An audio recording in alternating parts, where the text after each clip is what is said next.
வணக்கம். இன்று என்ன ஸ்பெஷல் என்றால் எங்கள் வீட்டில் நல்ல வெடக்கோழியான நாட்டுக்கோழி கற்பழுத்து அம்மா கொடுத்த 2 நாட்டுக்கோழியை காலையிலே நாங்கள் சுத்தம் பண்ணிட்டோம். சுத்தம் பண்ண போகிறோம். அடுத்து என்னென்ன செய்கிறோங்கிறத உங்களுக்கு காட்டும். எப்போவுமே நாட்டுக்கோழி சாப்பிடும்போது தோலோட வெந்நீரில் வச்சு அந்த முடியெல்லாம் எடுத்துட்டு தோலோட நல்லா சுட்டு அப்புறம் குழம்பு வச்சா நல்லாயிருக்கும்.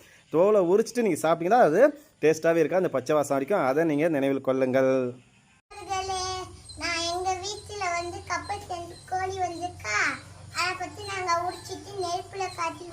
நல்லா நெருப்பில் காட்டி நாங்கள் நல்லா அந்த முடியெல்லாம் சுட்டு எடுத்துட்டோம். அடுத்து மஞ்சத்தூள் தடவை அந்த இருக்கிற முடியெல்லாம் வந்துடும். எப்போவுமே சின்ன கோழியாக வாங்கி சமைச்சா நல்ல சுவையாக இருக்கும். அதையும் நினைவில் கொள்ளுங்கள்.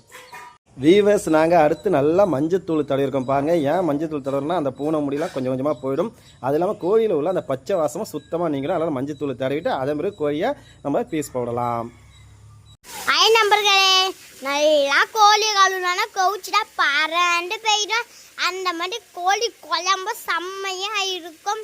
இது எங்கேருந்து இந்த கோழி கரைச்சிடா? நம்ம ஊர் கப்பல் இருக்குல்ல, கப்பலத்துலேருந்து நம்ம பாத்தி இந்த 2 கோழி அனுப்புனாங்க. சரி, எல்லாரும் வந்துங்க, மறக்காம. பாய், see you, take care. குழம்பு எப்படி கொதிக்குதுன்னு பாருங்கள். கொதித்து நல்லா எண்ணெய் பிரிஞ்சு வருது பாருங்கள்.